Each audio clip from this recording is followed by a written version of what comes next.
Koga was a useless psychic loser who always got jumped by ghosts because he could see them. However, this changed when he became an exorcist and discovered a haunted inn with ghost girls till he moved in and started clapping them for revenge. When he first arrived at the inn, he found no ghosts there and so decided to have his first bathe in the month, only to discover that a ghost girl was in the same bath, washing up.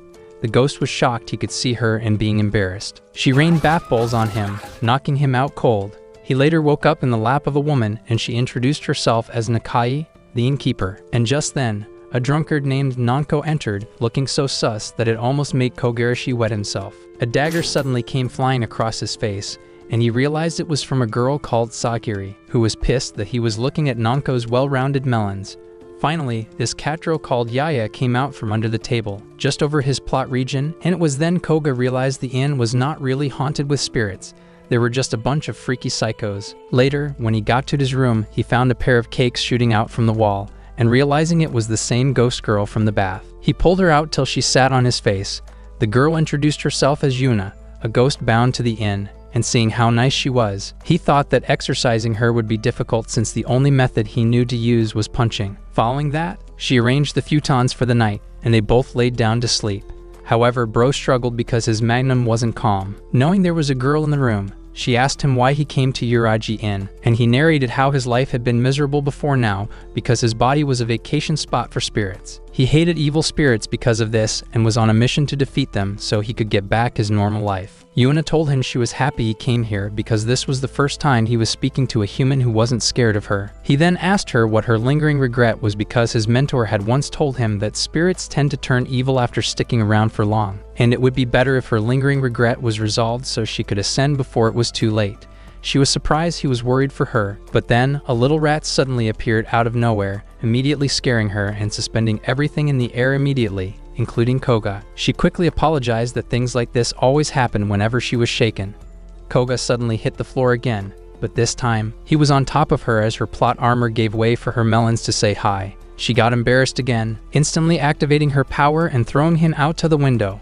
The next day, while Koga returned from exploring town, he suddenly saw a Gandalf wannabe staring at Yuna and knew something was off.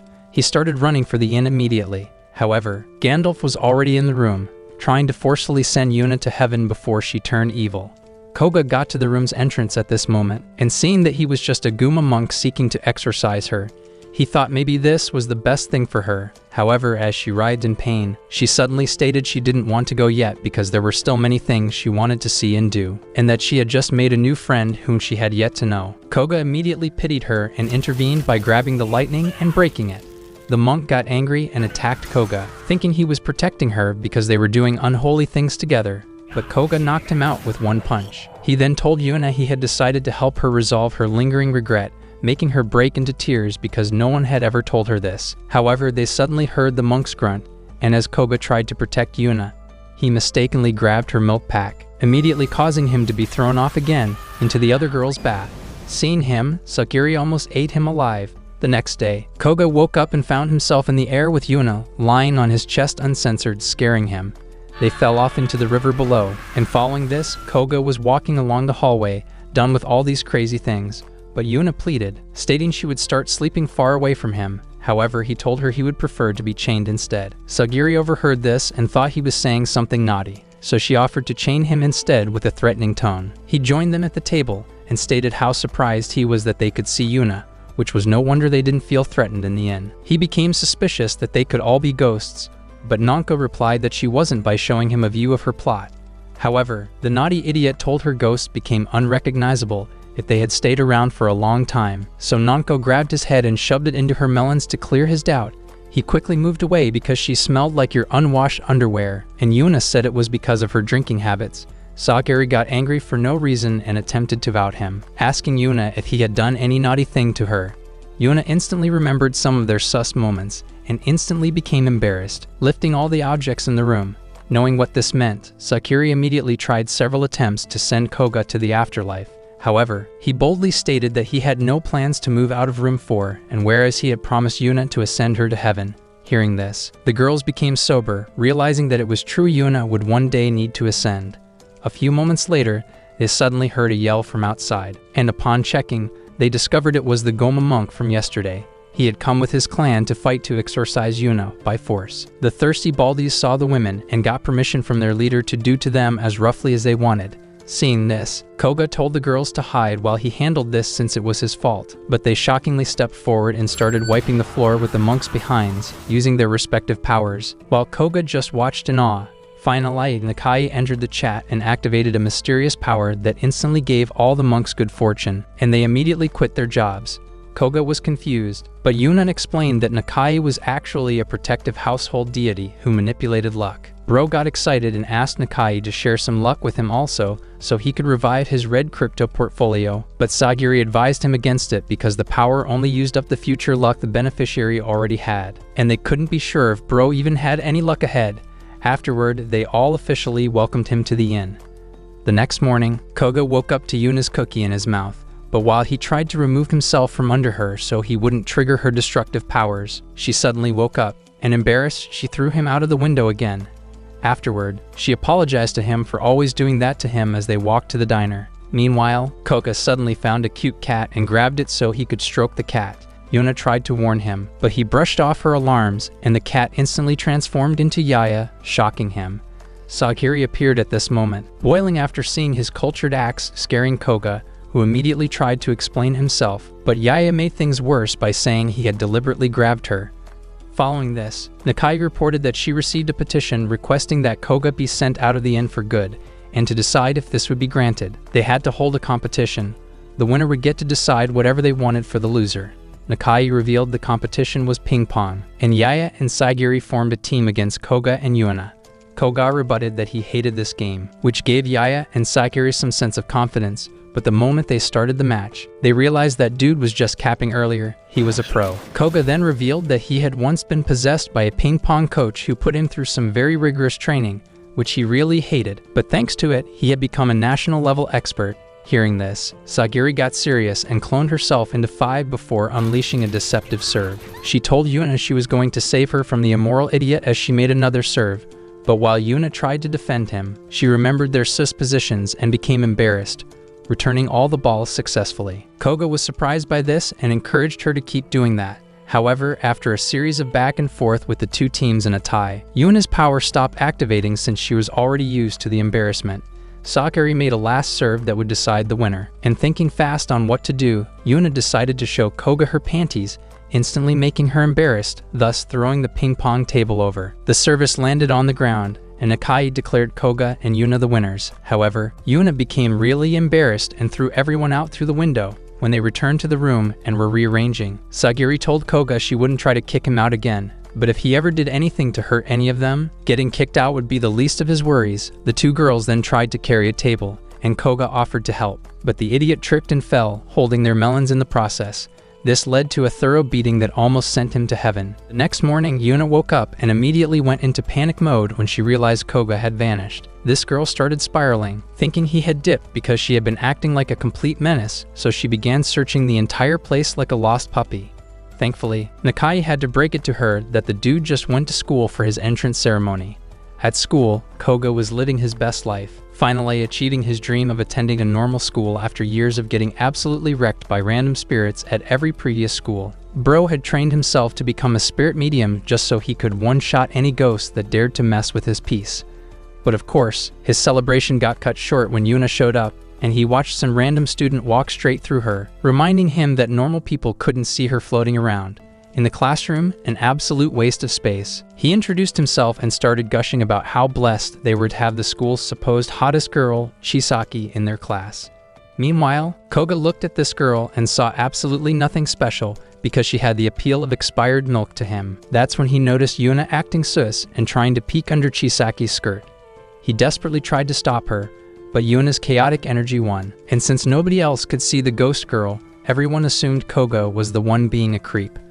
The poor guy tried explaining himself, but the whole class had already labeled him as a walking red flag, so he had to confront Yuna about throwing him under the bus. She apologized and explained that she was just testing if she could change into the school uniform since her clothes were basically part of her spiritual body, and she could swap outfits just by thinking about them. When Koga pointed out that if her clothes were part of her body, she was technically always walking around with nothing on, Yuna turned redder than a tomato, and her suspension powers went completely crazy, launching everyone in the classroom into the air before slamming them back down like they were in a wrestling match. A few moments later, the whole room was buzzing about the new transfer student who had started lifting girls' skirts from day one. Feeling like a complete fool, Koga stood up and took full responsibility for the chaos, telling everyone he was a spirit medium and that the ghost he brought along was the real troublemaker. Naturally, the class thought he had lost his mind and started roasting him for talking absolute nonsense, but Chisaki was staring at him like she could see the size of his magnum. Later, during the break, Chisaki pulled him aside for a private chat, and Koga's brain immediately jumped to conclusions, thinking he was about to get a love confession on his first day. Instead, she hit him with the reality check that she wanted his help with some supernatural weirdness happening at her house. Koga agreed to check it out, but the moment he stepped into her room, this girl's mind went straight to the gutter, thinking about him grabbing her and destroying her from the back. Koga examined the possessed plushies Chisaki had complained about and started throwing hands at every single one to exorcise whatever spirits might be lurking inside, leaving Chisaki wondering if he was also rough like that in private. What do you mean by that? When he realized there were no actual spirits in the toys, he figured someone was controlling them from a distance and handed one to Yuna to check for any spiritual signatures. Poor Yuna was so excited to finally be helpful after causing nothing but chaos. However, she became scared when the plushie suddenly moved, instantly activating her suspension powers and throwing everyone in the air again. Koga ended up in a compromising position with Chisaki, which made her so embarrassed that she threw him out of the room while calling him a loser. But since the problem was still unresolved, Koga decided to stick around. Later that night, after Chisaki finished her bath, the stuffed animals came to life and started ripping her clothes off until she was left uncensored. However, Koga burst through the door and started throwing punches at the possessed toys like he was in an action anime. He grabbed one of them and used his spirit lean technique to track down whoever was pulling the strings behind this madness. Following the trail led them to some sketchy dude in a hoodie who got way too cocky for his own good and summoned a monster to fight them. Koga stepped up and delivered one of his signature one-punch moves, absolutely destroying the monster in seconds. The hooded figure immediately started begging for mercy and transformed back into their true form, which turned out to be a young girl, leaving everyone completely shocked. She introduced herself as Koyuzu, explaining that she came from some useless clan that kicked out girls to survive on their own after they learned basic magic. She admitted she was supposed to transform into an adult to blend in with society, but she was terrible at shapeshifting and had been living like a homeless person in some abandoned temple. The whole reason she started this mess was because she spotted Chisaki and became obsessed with her assets, so she put magical leaves in the dolls so she could stream her exclusive content in high definition. When Chisaki felt sorry for her and got closer to comfort her, the little Yunjin immediately took advantage of the situation in a way you have only seen in your dreams, which embarrassed Chisaki so much that she turned around and called Koga a complete loser instead, leaving Bro wondering how the heck this was his fault. That night, they brought Koyuzu to stay at the inn temporarily, and when Chisaki asked about her the next day, Koga remembered the girl was having the time of her life playing with every balloon in sight all night long. Finally, as a thank you gesture, Chisaki offered him some free cookies, which made him ridiculously happy since he never thought his broke behind would get the chance to taste something that good in his entire life. A few days later, after Sagiri finished demolishing some spirits on her latest mission, she got hit with news that her next assignment involved hunting down a yokai. But this time, she needed backup from a spirit medium who had been trained by the Chuma Ninja Army. Unfortunately for her, Koga was the only option. She headed to the school the next day and asked him to meet her on the rooftop, which shocked one of Koga's classmates who had been gunning to her beauty in his mind. At first she was acting all stubborn and proud, but eventually had to swallow her ego and admit that he was actually powerful enough to be useful.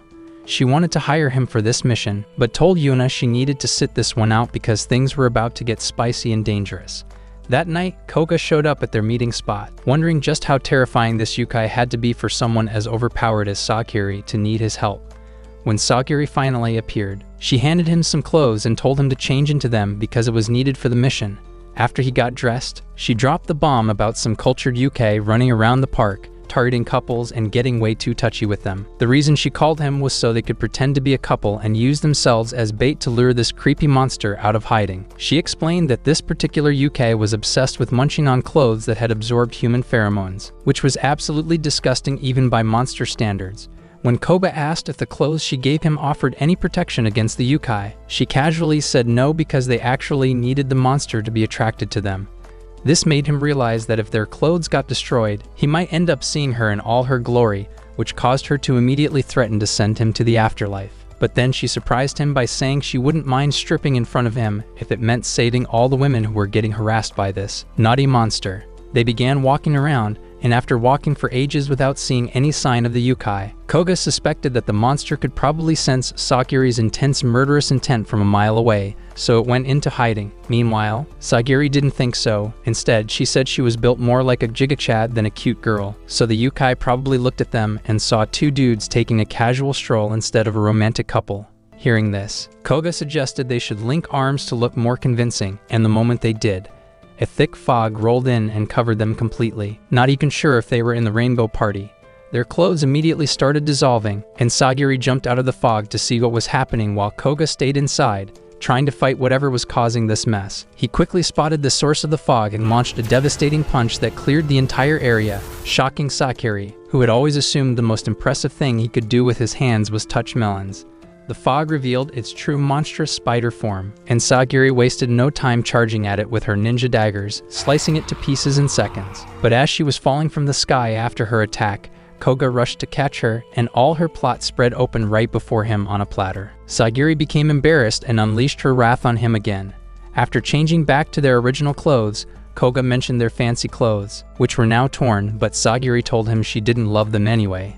However, Koga said she looked cute in it, though, instantly turning her face red, and for the next few days, she wouldn't stop checking herself in the mirror because of the compliment.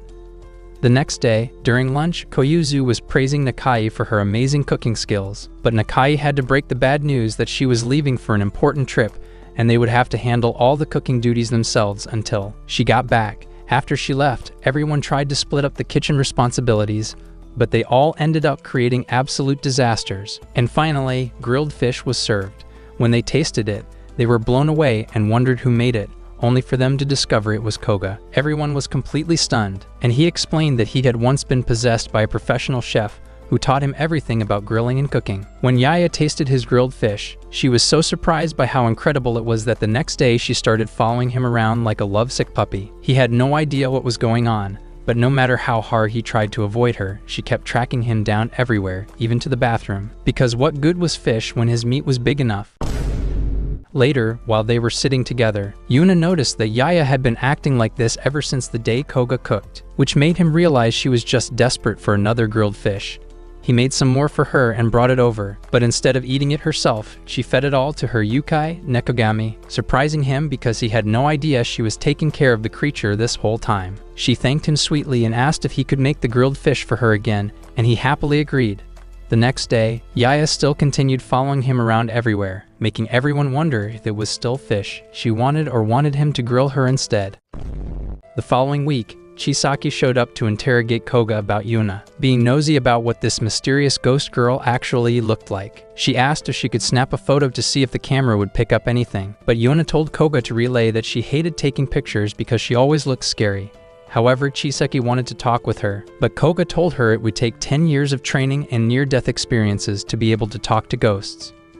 Chisaki wouldn't risk that, but seeing that Chisaki was really determined to have a conversation with her, Yuna came up with a not-so-brilliant idea of them communicating through writing.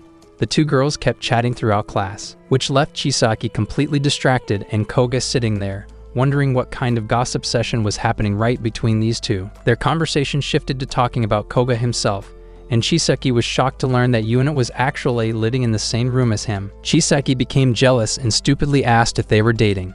Yuna became embarrassed as she denied it, but Chisaki thought that it was not safe for both of them to be staying in the same room because Koga's magnum could take over and prey on her. Right in the middle of this chaos, the teacher called on Chisaki to read a passage to the class, but since she had been paying zero attention to the lesson, she had no clue where to even start. The teacher was not having it and sentenced her to stay after school to clean up classroom materials as punishment, which made Yuna feel terrible for constantly dragging everyone around her into trouble. After Chisaki finished her punishment with Yuna's invisible assistance, they continued their heart-to-heart conversation. Chisaki told her she wanted to do something nice to thank her for all the help, and remembering how Yuna had tried to peek at her uniform before, she offered to let the ghost girl do whatever she wanted to satisfy her curiosity. Yuna was hesitant at first because she didn't want to take advantage of Chisaki's kindness, but when Chisaki insisted she could touch and explore however she wanted, Yuna immediately started undressing her like they wanted to film some girl-to-girl porn.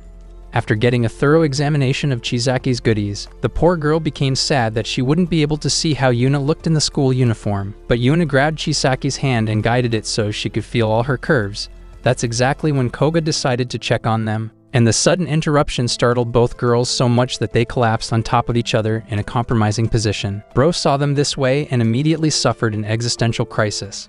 Later, up on the rooftop, Yuna proudly showed off her new school uniform transformation, thanking Chisaki for making it all possible. Since Chisaki still couldn't actually see her, she offered to take another photo, explaining that pictures were a way to preserve memories forever, and even though she was reluctant, she finally agreed.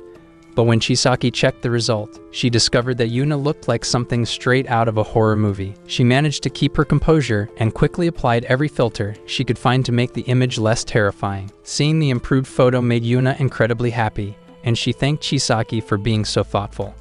That night, Koga got home and found Nanko lounging around in her casual clothes, which prompted him to ask if she actually had a real job or if she was just another unemployed person wasting time like you.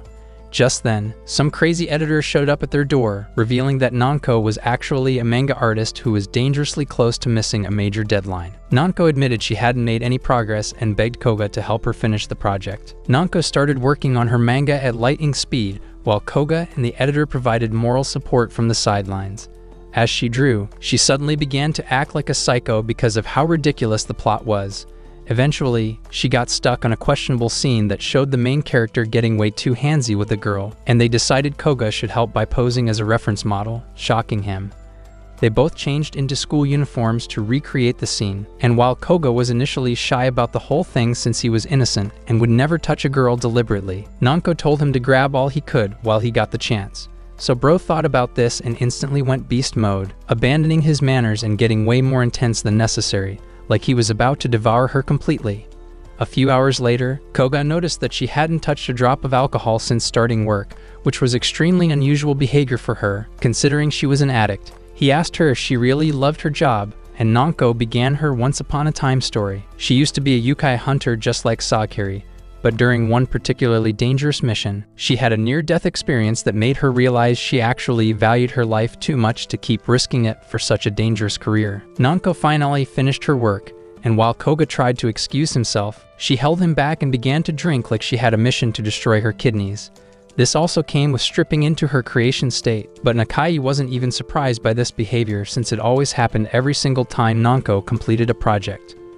A few days later, after Koga and Yuna left for school, Nakai quickly threw on her school uniform and snuck out of the inn. As she tried to make her escape without anyone spotting her, she saw Koga heading back and immediately panicked, scared that they would catch her. She felt sorry for Koga as she activated her luck manipulation powers, which instantly summoned a random bull that charged at him and carried him off against his will. But because her powers always had a counter-reaction effect, a dog started chasing her all the way to school. At school, she spent her time fangirling over celebrities and doing typical student activities with her classmates. She was so excited that she could keep this a secret from her guys at the inn, because this was the only way to keep her face as the manager of the inn. During break time, as she was walking through the hallway, some old chunky dude who turned out to be the principal stopped her and said he never believed she would actually become a student at his school. Nakai also fired back that she never thought her childhood friend with a gap tooth wider than a highway would end up running a school. These two were childhood friends, but Nakai hadn't aged a single day because of her role as the household protective deity. The old man started walking away and congratulated her since attending school, like every other Yunjin, had always been her biggest dream. A few minutes later, when Nakai and her friends were carrying their lunch to eat, some absolute losers showed up and started hitting on them. But since these guys looked like they crawled out of a dumpster, the girls immediately shut them down, and this annoyed them. When the girls tried to leave, these morons blocked their path, but when Nakai tried standing up for herself like a true feminist, one of the dudes kicked her lunch into the air just to be a jerk. However, she quickly used her luck manipulation to magically reassemble all the food back onto her tray like nothing had happened. The idiots kept bothering them, and one dude even offered to ride them like a stallion, but Nakai warned them not to push her buttons. The guy ignored her warning and tried to grab her forcefully, so she quickly activated her luck manipulation again, but this time for bad luck, wishing the universe would bring them the most gruesome fate.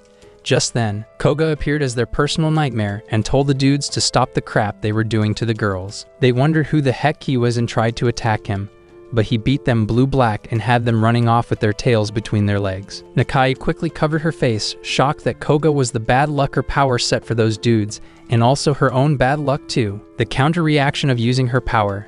Meanwhile, the other two girls immediately swarmed him, completely smitten and ready to throw themselves at him, but he told them he was into cougars and walked away without even realizing that Nakai was standing right there. That night, Nakai returned to her usual innkeeper persona, and Koga arrived home without realizing anything, but Nakai was grateful she had met someone like him. Some days after that incident, Koga asked Yuna what her lingering regrets might be, but she was completely clueless about it. He suggested she try doing different activities to see if anything triggered a memory about what was keeping her tied to the mortal world. That's when Nakai reminded her that she had always wanted to visit Yunaul, a hot spring facility that had recently opened in town. Nakai then pulled out a pair of tickets and suggested they go on a date together, immediately making them embarrassed. On the day of their outing, they were still feeling awkward about the whole date situation, but since it was something Yuna really wanted to do, Koga decided to make it happen for her. They arrived at the facility, and when they got to the front desk, the receptionist explained that the tickets were specifically for couples, but being the genius he was, the idiot replied that he was on a date with someone only he could see, making everyone in the room think he was a psycho. However, the receptionist let him in anyway, probably out of pity. Once inside, Koga and Yuna changed into their swimsuits, and he started wondering what people actually did on dates since this was his first time experiencing anything like this with a girl. They watched what other couples were doing and tried to copy them, but whenever Koga asked the staff for the same treatment, they kept telling him that the romantic packages were for couples only, not for lonely guys with imaginary girlfriends, which made him feel really terrible. While Yuna apologized for being invisible, they decided to hit the water slide since that didn't require any special couple status to enjoy. Yuna went down first while Koga followed right behind her, but her swimsuit decided to betray her at the worst possible moment and flew right off. She somehow ended up landing on top of him in a completely compromising position, which embarrassed both of them so much that his brain completely short-circuited and he passed out from the overload. Later that evening, they both relaxed in the hot spring sauna, but Koga was struggling to keep his body under control the entire time. Yuna noticed that he had been acting weird and uncomfortable throughout their entire date, so she told him that even though she had always dreamed of going on a date and appreciated that he was desperate to resolve her lingering regret, she wanted to come back again, but with him acting like his normal self instead of being so tense and awkward. A few days later, this delusional fool named Jinwoo, who thought he had the Goku Riz, started kidnapping random women because he convinced himself they were all desperate for his attention. However, his loyal servant Oboro smacked him on his thick skull for doing something irrational, and then had to break it to him that these basic girls weren't powerful enough to be his wife, because he needed a hybrid of Akame and Nezuko. Meanwhile, back at the inn, Koga woke up and discovered he was in yet another compromising position with Yuna. He tried to carefully extract himself before she woke up and launched him across the room again, but then he noticed his leg was somehow tangled up in her underwear, leaving him completely baffled about how that even happened. At that moment, Yuna opened her eyes and immediately turned red from embarrassment, throwing him off again like a piece of trash in the process. After that awkward wake-up call, she felt absolutely terrible and started contemplating jumping out the window because she was convinced she made Koga's life miserable every single day, but they stopped her from dying the second time. The other girls then told her how she could make up for it, so she immediately went to bring him some sauce while he was eating breakfast. After chatting for a while, Yuna told Koyuzu to get ready for her first official errand for the inn, which she would be supervising, surprising Koga. Later, while they were heading back from completing the errand, Jinwoo, who was also walking past at that time, looking for the right girl, suddenly spotted Yuna and immediately realized he had found the perfect girl to add to his catalog. He approached her with all the confidence of a discount superhero and announced that he wanted to make her his bride. Yuna got so flustered that her suspension powers activated automatically, launching Jinwoo straight into a Closeby river. But instead of being discouraged, this only made him more excited because he had been searching for someone powerful who would keep him on his toes. He activated some powerful, mysterious energy that lifted him into the air and instantly dried his clothes, which shocked Yuna and Koyuzu. He then grabbed Yuna against her will, declaring that he would make her his bride whether she liked it or not, but she protested and tried using her suspension abilities to break free. Unfortunately, her powers had no effect on him this time. Koyuzu tried to help by blurting out that Yuna was already Koga's bride since they had been going incognito together every night, shocking Jinshiro and making him mad as he imagined the different plot positions they must have used. But instead of backing down, he got even more fired up and said he would teach that guy a lesson for getting handsy with his future wife. They opened up some kind of magical portal, and Jinshiro carried Yuna away into it. While Koyuzu felt completely useless and powerless to stop them, she attempted to fight back using her leaf magic, but Oboro easily countered her weak attacks. Just then, Koyuzu desperately told Oboro that Koga would come to rescue Yuna, but Oboro just laughed and explained that his master was the black dragon god of Ryuga Lake, and that Koga was absolutely nothing compared to his power.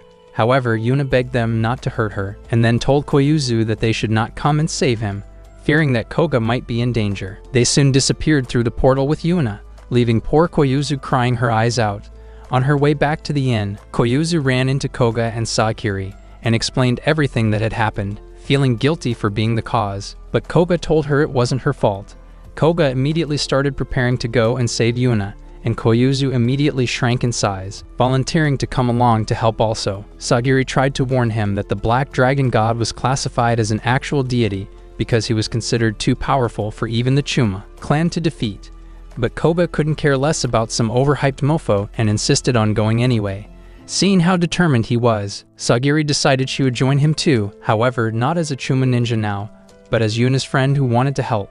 Meanwhile, back at Ryuga Castle, Oboro showed up with a bunch of books about proper wife etiquette and behavior, which made Yuna realize these guys were dead serious about their crazy plan. She told him she didn't have any feelings for Jinshiro, but Oboro asked if that was because of the Koga guy, who was already taking her to Cloud 9. But Yuna explained that she had only brought Koga pain and trouble instead of happiness, and that she might actually be bad luck for him. Oboro saw an opportunity and suggested that she should consider marrying Jinshiro then so that Koga could finally live his best life without her constantly causing problems for him. She gave this a thought. When they reached the castle, Koga and Sagiri came up with a rescue plan where Sagiri would sneak inside to save Yuna, while he created a distraction by challenging the Black Dragon God directly. Sagiri quickly changed into a tight-fitting outfit that showed off all her curves, which made Koga lose focus immediately, but he managed to keep his mind together before Sagiri unalived him. And Sagiri explained that the tights she was wearing would protect her from taking damage whenever she got hit. However, one of the city guards suddenly heard them, thanks to Koyuzu's stupidity, but Sagiri quickly took him out before he could cause any chaos. Following this, they immediately put their plan into action, with Sagiri heading toward Yuna's location, but Koga boldly walked through the front gate like he owned the place, calling out Jinshiro and demanding that Yuna be released, which shocked Sagiri because this was not part of the plan. They captured him and dragged him to their boss. Meanwhile, as Sagiri made her way to find Yuna, she had no idea that Oboro was already there waiting with her. Koga started chatting with Jinshiro and asked if he was seriously planning to marry a ghost, and this guy casually called him an ignorant fool, saying that since ancient times, children had been born of couplings between dragons and other races, since the only thing needed was a spiritual genetic soul. Then he asked Koga if it was true that he had been getting frisky with Yuna before. Realizing this was clearly bothering the dragon god, Koga decided to exploit his jealousy to buy some extra time. So he told him that he and Yuna did intense workout sessions every day, twice on Sunday, which made Jinshiro turn green with envy. Meanwhile, Sagiri finally made it into Yuna's room and started wasting time talking like she had all the time in the world to pull off this rescue mission. She suddenly got blindsided by Oboro, who was actually impressed that she was using a spirit clothes barrier to absorb the damage from attacks. Seeing the chaos unfolding, Yuna quickly told Koyuzu to make a run for it, but while Sagiri tried fighting back, Oboro absolutely demolished her with zero effort. She then dragged her to Jinshiro and suggested that he might also be interested in making Sagiri his wife too, since she also had incredible spiritual powers and a milk factory. When this depraved god got a good look at what Sagiri was working with, he immediately gave her the green light to join his collection. However, Koga desired to continue playing with Jinshiro's jealousy. He escalated things by claiming that he and Yuna even did the boombaya in the shower, which made Jinshiro very furious. Reaching his boiling point, he stepped forward and delivered a powerful punch that sent Koga flying into the sky, shocking Yuna and Chisaki. Landing on the ground, they wondered if he was dead, but his hand began to twitch and he got up on his feet. Meanwhile, the impact was so strong that it had broken the cuffs holding his hands, and he warned Jinshiro to release both girls or he would take them home by force. Jinshiro laughed at what he thought was a joke and advised Koga to consider starting a comedy career. Jinshiro then bragged about how excited he was to take both girls on their wedding night. This pushed Koga over the edge, so he charged forward and delivered a punch so powerful that it launched Jinshiro straight to the moon, shocking everyone. Koga revealed that he had once been possessed by the ghost of an incredibly powerful spirit medium who forced him to become his student. But thanks to that brutal training, he gained the strength to eventually defeat Jinshiro.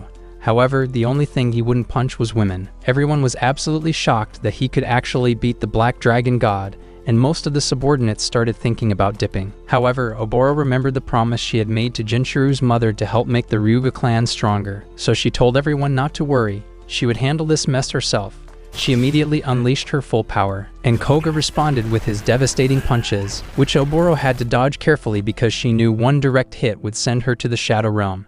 As Koga threw more punches at her, her clothes suddenly got torn, revealing her bouncy floaties, instantly making him realize she was a girl. Oboro reminded him that he didn't punch girls, causing him to immediately switch from attack to defense. Oboro tried to take advantage of his hesitation, and as she attempted to land a brutal sword strike, Nanko suddenly appeared out of nowhere and caught the blade with her bare hand, shocking Oboro that yet another ridiculously strong girl had joined the fight. Nanko ordered everyone to stop and go back home, but Oboro declared that wasn't happening because they were all going to become Ginshiru's brides. When Koga tried to reason with her, she shut him up and said he was included too. However, Koga suggested they could settle this whole situation without anyone having to fight. But Oboro couldn't see how that was possible. That's when he told her he had the perfect strategy in mind that would solve everything. Some minutes later, Jinshiro woke up completely confused, and Oboro told him that he had actually defeated Koga in their battle. This surprised him because the last thing he remembered was getting punched into orbit, but she explained that the power from his attack must have caused a recoil that made his brain glitch. She then pointed to Yuna and Saikiri, who had been disguised to look like they were ascending to heaven after being satisfied when they saw him, so that their lingering regrets were solved instantly. Somehow, this absolute moron actually believed the ridiculous story and accepted that he wasn't meant to have a ghost wife after all. Yuna confessed to Koga that part of her had actually wanted to become Ginshiru's bride, and he immediately assumed that getting married must be her lingering regret keeping her tied to the world. But she corrected him, explaining that she had only considered it because she felt like she had brought him nothing but pain and trouble. However, he told her he didn't mind any of that and assured her he was going to make her happy no matter what. Meanwhile, after realizing that Koga was actually stronger than her master, Oboro made a secret vow to bring him down by any means necessary. The next day, Koga woke up and discovered his hand was gripping something soft and round. He was absolutely horrified when he realized he was grabbing Oboro's chest, and he had no idea how she had even gotten into his room. She then casually told him that she wanted to have his child because she needed a strong warrior, and that this would be the best thing for her clan's future. Hearing this, Koga and Yuna became shocked. During the weekend, Chisaki decided to visit the legendary haunted Yuraji Inn because Yuna had begged her to come, and while she was somehow scared, she summoned the courage to go anyway. Meanwhile, she beamed with excitement because this was finally her chance to spy on how Yuna and Koga lived together. But the moment she opened the front door, her brain nearly short-circuited when she walked straight into Koga and some random chick practicing a baby-making judo fighting technique. Koga immediately tried to explain that Oboro had jumped on him when he was not looking, but Chisaki didn't seem to buy that. Meanwhile, Oboro stood up and walked away since her plan had been completely ruined. Just then, Koyuzu popped up out of the room to welcome Chisaki like nothing weird had just happened. The rest of the inn crew rolled up to greet their new guest, but when Sagiri saw how adorably dressed Chisaki was, she started having a full-blown crisis about her own tragic fashion sense. Koga announced he was heading out to work and probably wouldn't be back until morning because he desperately needed to earn some cash for a new uniform, as he couldn't continue to depend on Koyuzu to magically make a uniform for him every time. Later at dinner, while they all sat down to have a chit-chat, the girls managed to convince Chisaki to crash there for the night, and she accepted. Following this, she teamed up with Nakai to whip up some Italian dishes that made Yaya act like she had just discovered the meaning of life, leaving the others wondering if this was how easy it was to tame her. The shower time came, and the girls started gushing about how gorgeous Chisaki was and figured she must have boys lined up around the block fighting for her attention. Hearing this, Oboro came closer and asked Chisaki for tips on how to capture Koga, since she seemed to be an expert, but Chisaki admitted she had zero experience in that department. She did drop some wisdom though, telling Oboro that throwing herself at him like a desperate maniac wasn't going to work no matter how hard she tried. Oboro fired back that she didn't even like the guy and just wanted him to be her future baby daddy, which made Chisaki's jaw hit the floor. She got all fired up and lectured Oboro on all the lessons she had learned in church. That night, Yuna, Chisaki, and Koyuzu all piled into the same room for a sleepover, and after some mindless chatter, they finally lay down to sleep. But Chisaki's brain refused to shut down, because she couldn't stop thinking she was sleeping in a boy's room and that Yuna and Koga were sharing that same room. While she was lying there overthinking everything, Yuna suddenly started doing her sleep acrobatics routine and used Chisaki as a human pillow. Chisaki, wondering why she couldn't move, accidentally grabbed Yuna's balloon. When she realized, she immediately moved Yuna away and adjusted her properly. However, she got completely embarrassed thinking about how Yuna must act when she's sleeping next to Koga if this was her norm. A little while later, Koga dragged himself back from work, looking like he had just run a marathon, and since he was practically dead on his feet, he crashed into bed without noticing they had a guest. Knowing he was there in the room made him even more uncomfortable. When Koga's face ended up pointing toward her, she decided she needed to escape before things got even weirder. But Yuna's sleeping arms went wild and began squeezing juices out of her melons and bunda. This got really weird, and as she tried removing herself from Yuna's grip, she ended up chest planting right onto Koga's face. She became so embarrassed, but while she tried to scramble away before the situation exploded, the guy somehow grabbed her underwear in his sleep. Little Koyuzu woke up at the perfect moment to see Chisaki's chest right in front of her face, and seeing Chisaki's face, she reasoned that this had to be the weirdest expression in this anime. But thinking it was a dream, she decided to make the best use of it since she loved Chisaki's plot so much and wouldn't get this chance in real life anyway. So she grabbed one of the twin dangles and put it in her mouth, leaving Chisaki wondering how crazier things could get that night. Chisaki quickly pushed her off but ended up sitting on Koga's face instead, which finally woke him up, wondering what kind of performance was going on here. But thinking it was just one of her sleep acrobatics, he chose to be a gentleman and covered her up properly, instead of putting his meat to immediate use. But right when he was about to go back to sleep, Oboro burst in looking for some late-night action. However, he shut her down immediately, causing her to think it was because she was flat. He told her not that and explained that he only wanted to do romantic stuff with someone he loved and loved him back too, instead of just craving his meat. Seeing he was such a dumb idiot, she stomped off, saying she'd wait around until he fell for her then. The next morning, Chisaki said her goodbyes to everyone and left Yuna a note warning her to watch how she clung to people in her sleep, or someday Koga might get the wrong idea and get in the mood to destroy her entry, instantly making her embarrassed. The following week at school, the teacher dropped the news that they were having a seaside school trip next week, and everyone could wear whatever swimsuits they wanted, which made the whole class lose their minds with excitement. But Sagiri started panicking because her only swimsuit options in her wardrobe were clothes that looked like aprons. Since she had the fashion sense of a pig, she thought wearing those would make her look like she came to wash dishes instead of swimming. She was ready to just roll with whatever way she looked until Aurora noticed her distress and interrupted her. She told her they needed to go shopping for swimsuits, as there was no way she would allow Sagiri to appear at the beach looking like Rock Lee while everyone else looked like beach models. Aurora then dropped the brilliant idea that they should drag Koga along, embarrassing her, and she wondered why. She replied that they needed a guy's opinion on their picks, and hearing this, Sagiri knew she was cooked because how would she ask Koga to go shopping with her without it coming off as a date request? Later that night, she spent forever standing outside Koga's door trying to figure out what to say that wouldn't make things weird. When Koga finally stepped out and saw her lurking there like a lost puppy, he asked what was wrong. She tried to ask him directly, but got so flustered that she blurted out some nonsense about needing his help hunting down a spirit at a swimsuit store. The guy bought this ridiculous story immediately since he believed his life's mission was to fight spirits, and he followed her without question. When they met up with Aurora, he asked where the yukai was, surprising Aurora, but she instantly realized what was happening and quickly played along. At the store, they started trying on different swimsuits while Koga stood there, wondering how any of this related to spirit hunting. But Aurora kept the lie going by claiming they needed to act super normal to avoid alerting the supposed spirit so it would reveal itself. This poor guy believed every word of it again, like he had a unicellular brain. Sagiri modeled different swimsuits and asked for his opinion, and even though he said they all looked nice, Aurora kept shooting them down, saying Sagiri needed to look like she was getting signed into the corn industry. In the changing room, Sagiri started getting nervous about Aurora's suggestions and was reluctant because they all made her look sassy.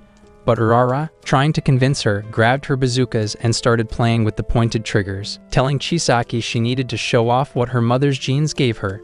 Sakura got way too into it, and they both ended up tumbling to the ground in a heap. Koga heard the crash and thought the spirit was attacking, so he yanked open the curtain only to get a full view of the girls in a very sus position. Later, on their way back, Koga figured out the whole spirit story was complete garbage. He told Sakura he would have come shopping with her anyway if she had told him the truth because he was actually excited about the beach trip too. On the day of the seaside school, everyone changed into their swimsuits and hit the ocean. While they were splashing around in the ocean, having the time of their lives, someone brought up rumors about a creepy sea UK that supposedly snatched people up without warning. At that moment, some nasty slimy tentacles suddenly grabbed them and began to remove their plot covers, causing chaos in the ocean as the girls screamed in what felt like excitement. Koga and Sakura immediately went into attack mode, but the thing kept regenerating like it had unlimited growth cheat activated. They figured out they had to take down the main body that was about 300 meters underwater, and Koga told everyone to chill as he dove into the water, shocking everyone because a normal human shouldn't be capable of that. Meanwhile, Sakura was not surprised. Koga proceeded to destroy the monster in one hit, saving the girls that were almost getting pregnant for the monster.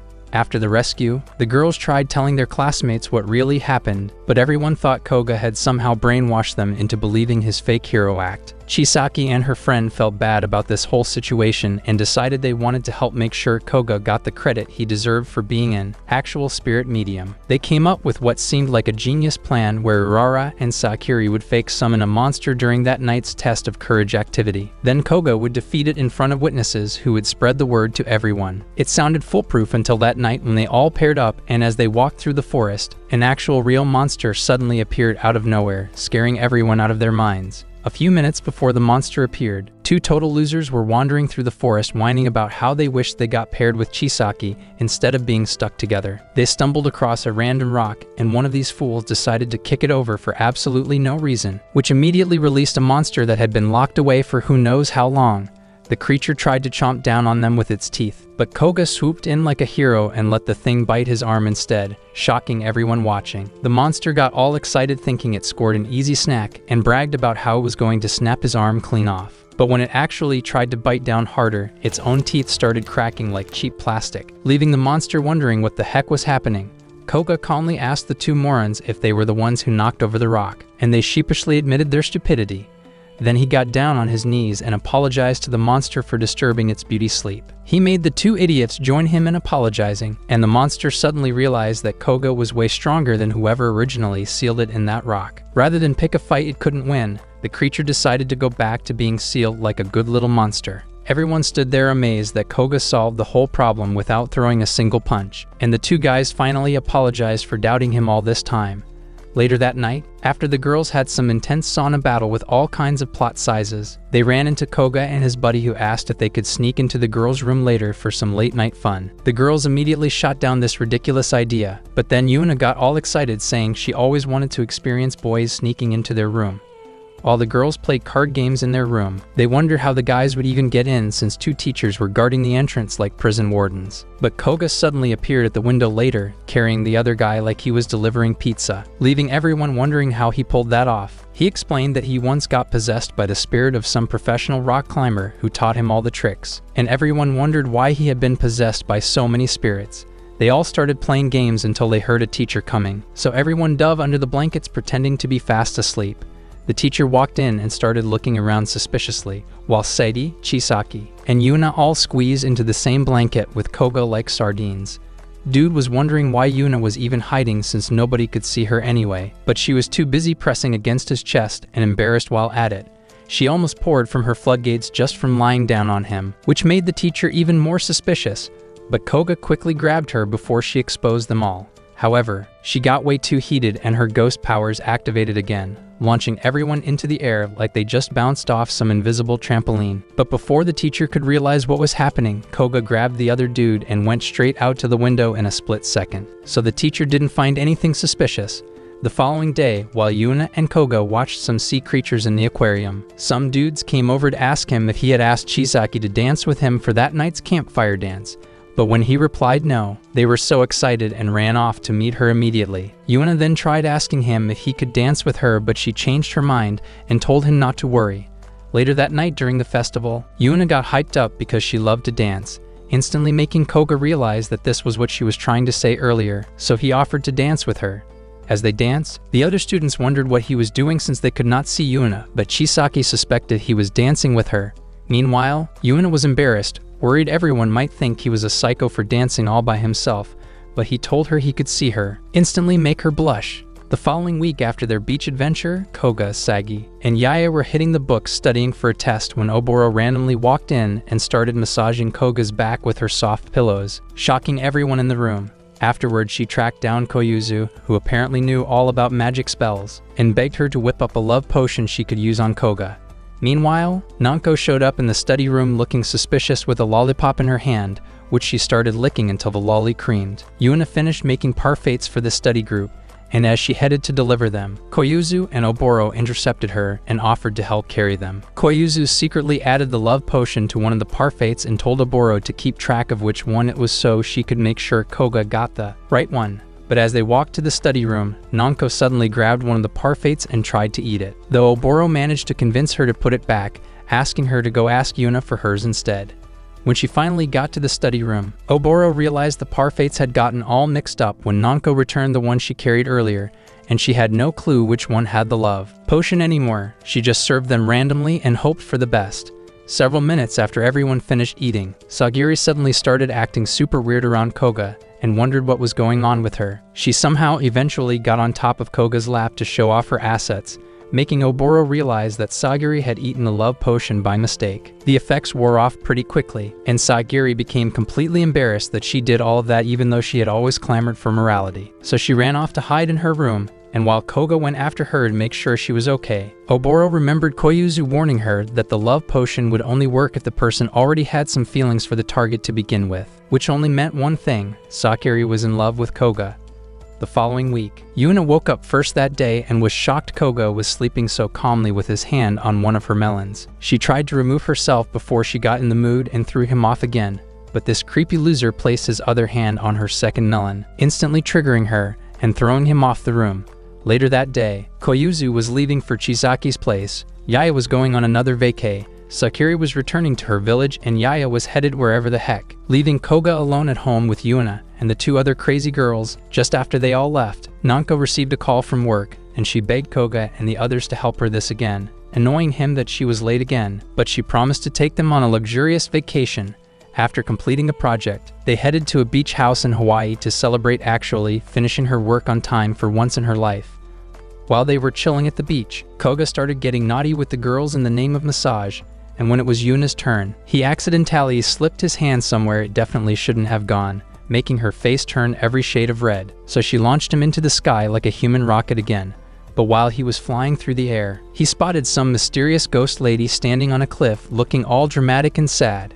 Back at their vacation house, Nanko started telling Koga about the legend behind the ghost he saw, which got his attention immediately. She spilled the tea about this tragic love story from way back when, involving a girl who tried to run away with her true love because her parents were trying to force her into some arranged marriage nonsense. The two lovebirds had planned to meet up on that exact cliff, but the guy never showed up because he got into a car accident and died on his way to see her. When the girl realized what happened, she decided she'd rather jump into the ocean and die with him than live in a world without him. But even now, her ghost was still hanging around that cliff waiting for him to show up. Koga figured this had to be what was keeping the lady stuck in the living world, and when he looked at Yuna, he could tell she was feeling all kinds of sad about the story.